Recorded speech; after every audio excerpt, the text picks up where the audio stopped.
Ancient Kemet on Trial, a meticulous look at the true origin of Kemetic culture and religion by Abdiel Ben Levi, Part 2.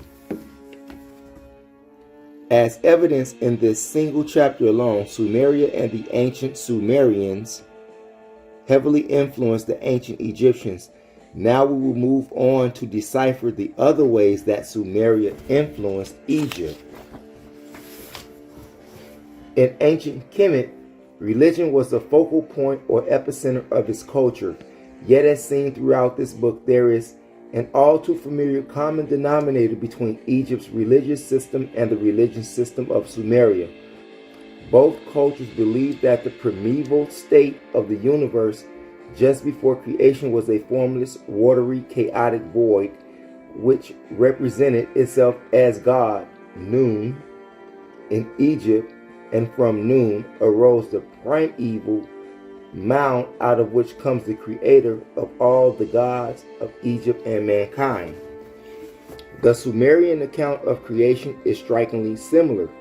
In fact, the Sumerian city of Eridu is the relocation of Sumerian primeval mound, and while the Egyptians referred to primeval mound god as Nun, the Sumerians called the shrine of their primeval mound Nunki or Nun, just as we saw in Egypt.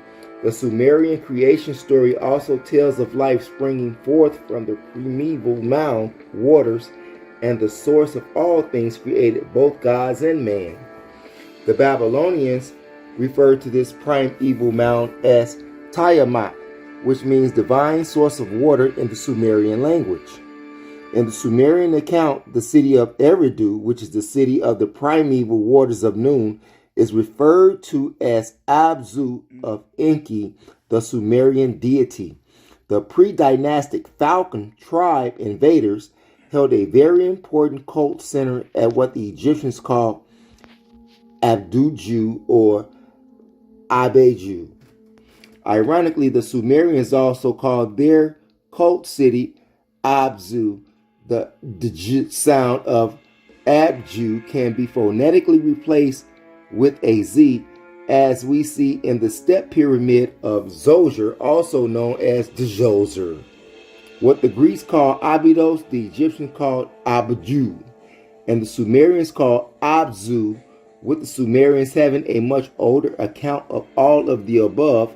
Enki, the Sumerian god of earth, is usually depicted in Sumerian art with a falcon, and in one particular find he is depicted with the waters of life of the primeval mound flowing freely from his shoulders. Egyptologist Sir Flinders Petrie, in his book entitled The Making of Egypt, speaks of a people called the Anu people. Petrie, pages 67 and 68 in 1939. The Anu people are a people indigenous to the pre-dynastic Egypt or before the era of the pharaohs. The Anu occupied South Egypt and Nubia, meaning Kush. They were a shepherd people known for agricultural achievements in Egypt and a warlike people who built huge walled cities to defend themselves from any outside threats. The Anu are also credited the most ancient of Egyptian literature, such as the Book of the Dead, the Pyramids text, and virtually all subsequent religious myths and teachings come out of Kemet, aka Egypt.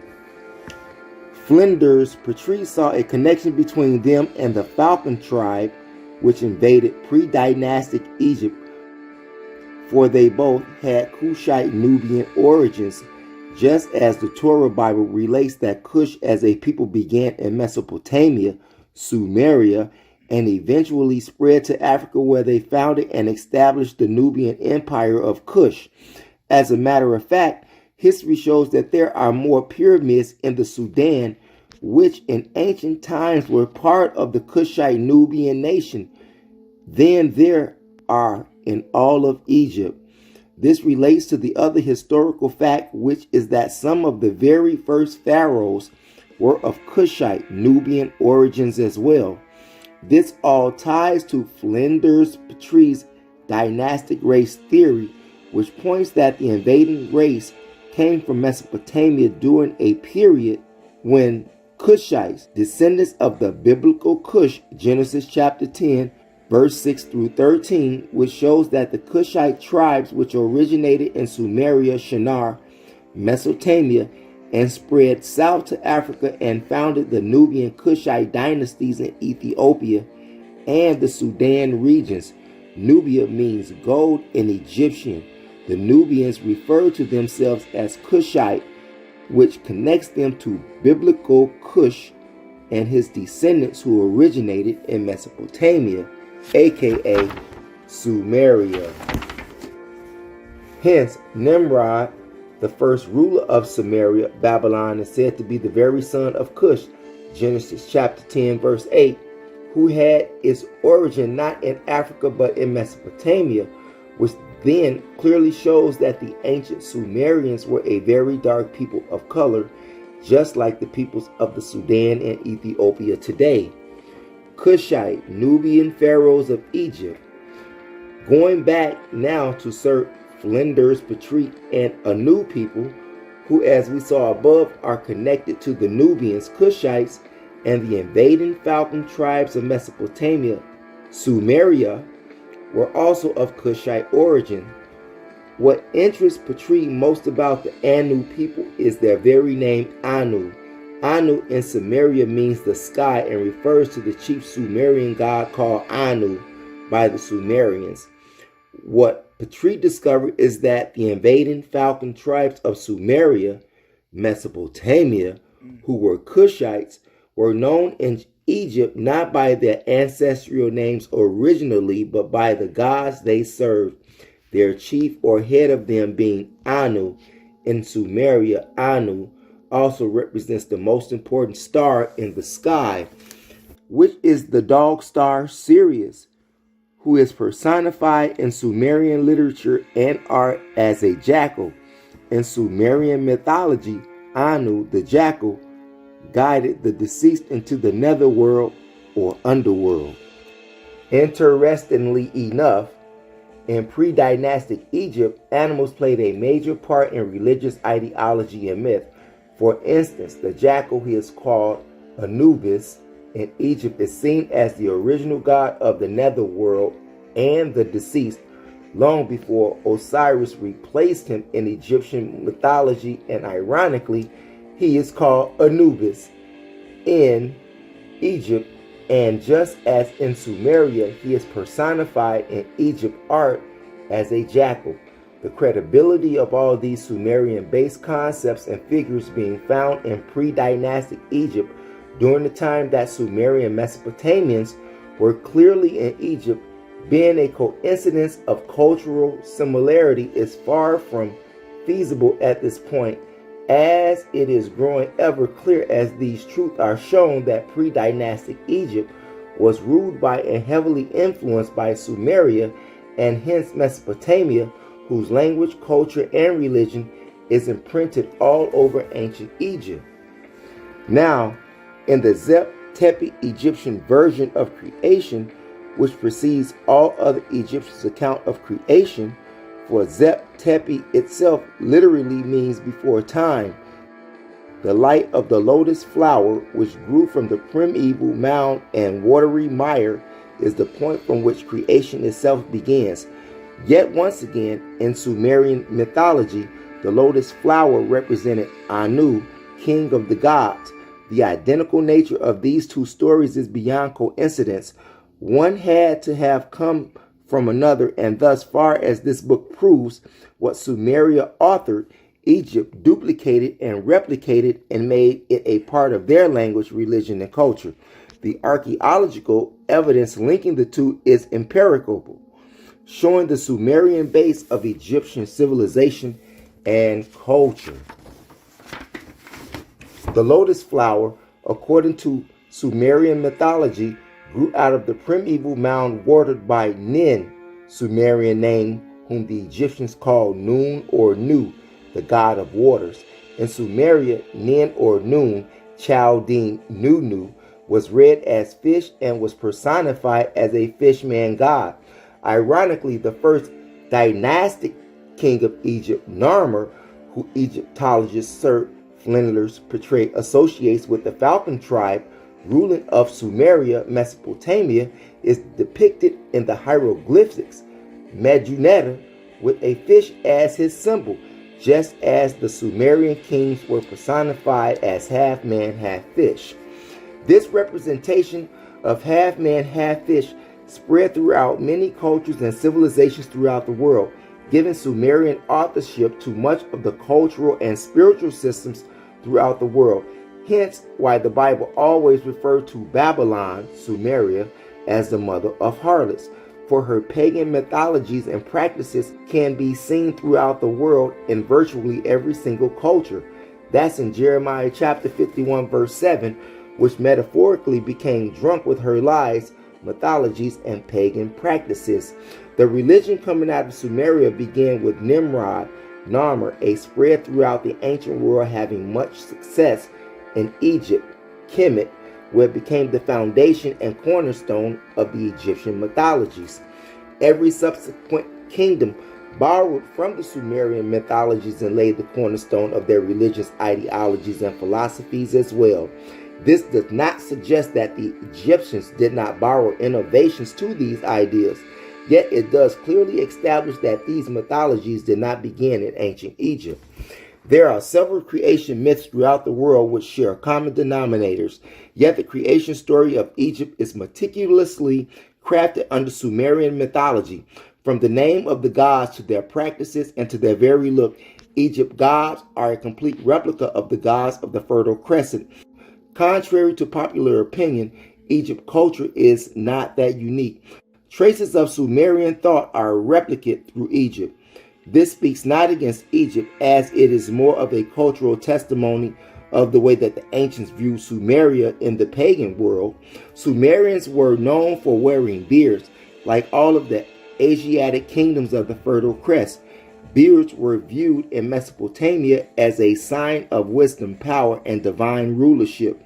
Egyptians, however, did not grow beards, yet because the influence of the Asiatic kingdoms was so fiercely revered in Egypt, we find that not only did Egyptian kings wear fake beards, but even Hatshepsut, who is regarded as Egypt's first female pharaoh, is depicted in Egyptian art as wearing a beard as well, which again was clearly an Asiatic custom.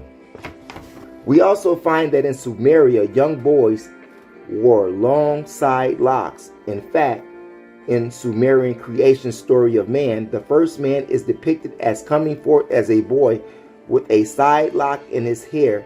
The irony of this is that it is widely misunderstood that the practice of young boys wearing side locks is Egyptian in origin, when in fact young Sumerian and Akkadian boys were wearing side locks long before it was worn in Egypt. In the Sumerian creation story, the first created man was of an adolescent age, around 12 or 13. In ancient Egypt, a young boy wore side locks until he became a young adult. Egypt practices, as seen in this treatise, has far too many instances of direct correlations to much older Sumerian practices for it to be a coincidence. Even the justice system of Egypt has traces of the Sumerian thought and mythology. For Ma'at, Egypt's law and order is said to be composed of 42 laws. Ironically, the gods of Sumeria, the Anunnaki, are said to be no less than 42 in number, some having more than one name or title, yet still 42 in total. Another coincidence apparently is the bull worship originating in Sumeria. The ancient Sumerians depicted the bull as sacred and godlike. One of the most famous Mesopotamian cultures is the Sumerian Sphinx, depicted as a bull with a man's head. In Egypt, this becomes a lion with a human head. Bull worship is rampant throughout ancient Egypt, such as Apis the bull. In Sumeria, the bull came to symbolize strength, courage, power, and authority. Thus, in ancient Egypt, the bull plays a major role in Egyptian mythology as well.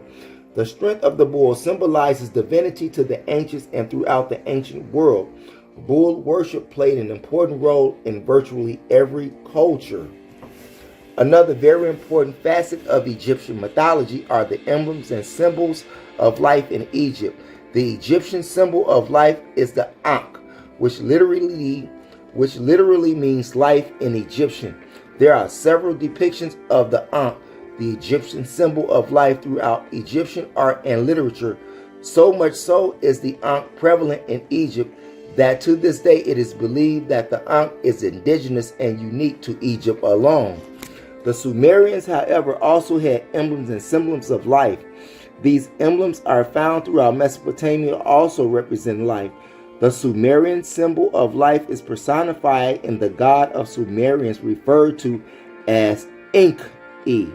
En means Lord or Master, and Ki literally means life, as in the West Semitic Kai, which literally means life.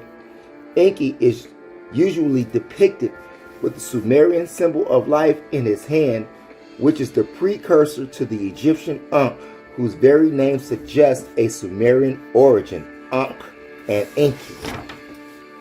Enki is creator god in Sumeria and usually depicted with water, life flowing from his shoulders. And in Egyptian mythology, the neuter gods are sometimes seen with ankhs flowing from their shoulders as well. Ankhs flowing like water in Egypt, and the Sumerian god Enki with the life-giving waters flowing from him. He's also holding a falcon in his right hand, reminiscent of the falcon in the right of the Egyptian image above. Thus, many of the images seen in Egyptian art have a Sumerian base or foundation, like the falcon above the shin ring and its claws and the ankh above it, while in Sumeria, Enki has life, ankh, giving waters flowing from him with a falcon in his hand. At this point, to believe that this is all a coincidence is not logical at all. It is beyond clear that what was once thought to be unique and distinct to Egypt actually has Sumerian fingerprints all over it. Sumerians were a very advanced people. As such, they are credited with civilization, the ancient world. Sumerians were a very advanced people. As such, they are credited with civilizing the ancient world with the knowledge they possess. The Sumerians were proficient in math, science, agriculture, astronomy, astrology, etc. The format we currently use for measuring time is a Sumerian invention. The Sumerian mathematical system is based on base 60. Hence, the Sumerians divided a minute into 60 seconds, an hour into 60 minutes, which accurately divided the day into 4 6-hour periods. They also divided the year into 12 months of 360 days and the circle into 6 perfectly spaced 60-degree angles, which is 360 degrees. Modern scientists credits the Sumerians with the discovery of DNA because of Sumerian art, which appears to depict the coiling snake-like building blocks life. In fact, one Sumerian depiction of DNA, the building blocks of life, features Enki's symbol of life, which the Egyptians called the Ankh. Another discovery which modern science credits Sumeria with is the discovery of Orion's belt, which the Sumerians documented long before its knowledge reached ancient Egypt. To date, the Sumerians have the most extensive astronomical library, with thousands of cuneiform tablets which speaks in length extensively and very detailed on just about every star and planet in the solar system, and they are documented as much longer before the Egyptians decided to chart the movement of the stellar orbits. No known nation has a longer catalog of the planetary systems. And Egyptology emerged in the late 19th century. Many biblical scholars and anti-Bible scholars began to pay very close attention to the archaeological evidence which emerged. There are some who believe that the various findings invalidate the authenticity of the biblical canon, while still there are those who believe that there are many findings which validate the Bible's testimony of antiquity. With the emergence of pharaonic mummies, race became a factor, with everyone looking to confirm the skin color of the original Egyptians, trying to ascertain whether they were black or white. The Torah, however, is clear on the above question, as it describes the Egyptians as a people of color as well as their Cushite Nubian neighbors. Yet an even greater question arose to the literature of the ancient Egypt began to analyze and be deciphered. Some Egyptologists believe that the stories of the Bible are African in origin, having an Egyptian base. Some key proponents of this theory is the late Dr. John Henry Clark, the late Dr. Joseph ben Yohanan, as well as Sheikh Anta Diop, who all saw in the Bible what they felt as a stolen legacy of Africa, told through what they conceived to be the Eurocentric lens of the Bible. The problem with the above theories is that they are not grounded in objective research, which they are instead founded upon subjective research and the desire to raise the intellectual and spiritual renown of Africans and Black people on a whole during a time when history only afforded Black people the rank of woodcutters and servants of the ancient world, thus stripping away the intellectual, spiritual, and physical legacy of Black African people throughout the world. While the intent is indeed noble, the means of approaching the way to empower our people throughout the world was insufficient for the task at hand. You see, antiquity doesn't just speak of Black Africans, it speaks of Black Asiatics as well. Thus, in the late 60s to the present, there emerged several groups who taught about the forgotten legacy of the Asiatic Black man, from Rabbi Matthews and Rabbi Arnold Josiah Ford in the early 1920s to Noble Drew Ali, Elijah Muhammad, and Malcolm X, Clarence 13X, Louis Farrakhan. They all taught a central theme is the forgotten legacy of the Asiatic Black man. We simply cannot limit the achievements of Black people to a single continent, especially when history shows that the aboriginal peoples of every continent were a people of color, Black. For instance, the Torah Bible speaks of the Sumerians, the Hebrews, Israelites, and Ishmaelites, Cushites, Nubians, Ethiopians, Egyptians, and the Canaanite Phoenicians as all being a people of color, which archaeology and DNA now supports in many ways.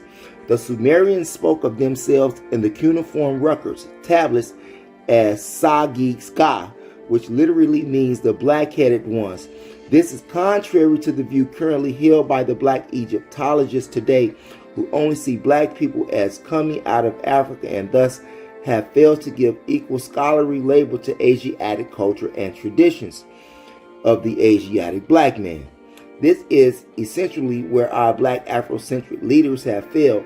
They allowed European racism to whitewash the Asiatic kingdoms, which gave Europeans ancestral claim to the intellectual, spiritual, and cultural legacies of the Asiatic Black man. We must stop this linear view and open our eyes to a more paranormic view of the Black history, culture, and achievements. As a people of color, we have a legacy which is unique and distinct to us alone, and neither begins nor ends in Africa. Open up your eyes. Now, as far as literally authorship is concerned, no one can question the authenticity of a thing without being equally willing to subject one's own ideas to the same intellectual scrutiny. I was asked a question recently, not regarding the truth of the Bible as much it was a question of authorship, which came with a claim of plagiarism.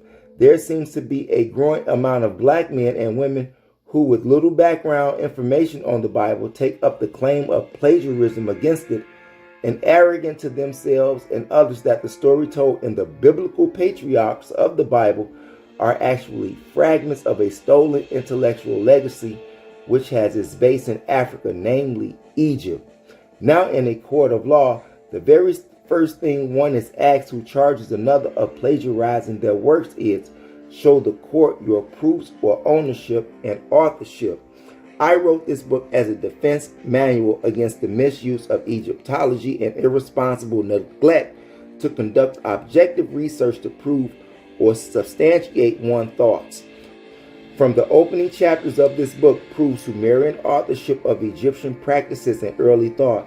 I am in no way an advocate of Sumerian ideas, yet I was objective enough to see how what is usually irresponsibly attributed to Egypt, Kemet, actually is of the Sumerian origin and base. From the archaeological record of Sir Flinders Petrie to the linguistics analysis of the hieroglyphics, Egyptian language versus cuneiform, Sumerian language, and to the comparison of Egyptian and Sumerian mythologies, which emphatically conveyed a Sumerian base to Egyptian culture and early civilization, the obvious thought at this point is this: one cannot borrow or take or not give credit to another culture's birthing of some of their greatest ideas and then have the audacity to charge a completely different culture with plagiarism when in fact you, Egypt, have not authored that which you bring us, Torah or Bible, in court for. The Hebrews, Israelites of the Bible, have a much greater relationship to the Sumerians than the Egyptians. The Enuma Elish, which is a Sumerian creation story, has central themes which are closer to the Bible than in relation to Egypt. The Sumerian tablets speak of a global flood in almost the exact same way the Hebrews do. They also speak of an emperor named Sargon who is said to have floated on a river just after birth as a means of escaping certain death. Similarly, how the Torah relates the story of the baby Moses floating on the Nile to escape death as well. The Code of Hammurabi, an ancient king of Sumer, speaks of an eye for an eye in his legal code, a quote more infamously attributed to the Bible. Sumerians spoke of D as L, just as the Hebrews did, and as far as language is concerned, Hebrew was paramount to the decipherment of the cuneiform tablets because of its linguistic and etymological similarities. Thus, weighing the evidence, why would Hebrews seek to plagiarize Egyptian thought when Egyptian thought is based on Sumerian thought, a people whose culture and civilization has a much greater relationship to the Hebrew thought? Thus, weighing the evidence, why would Hebrews seek to plagiarize Egyptian thought when Egyptian thought is based on Sumerian thought, a people whose culture and civilization has a much greater relationship to the Hebrew thought in the Torah? The Torah teaches that the founding biblical patriarch Abraham came out of Sumeria, not Egypt. Thus, the Hebrew culture is seen more objectively as having a much greater resemblance to Sumeria, who archaeology regards as the oldest civilization. More importantly, one cannot fail to give someone credit for helping them to establish a thing, and yet have the audacity to charge a third party with plagiarizing that which they, the Egyptians, did not author.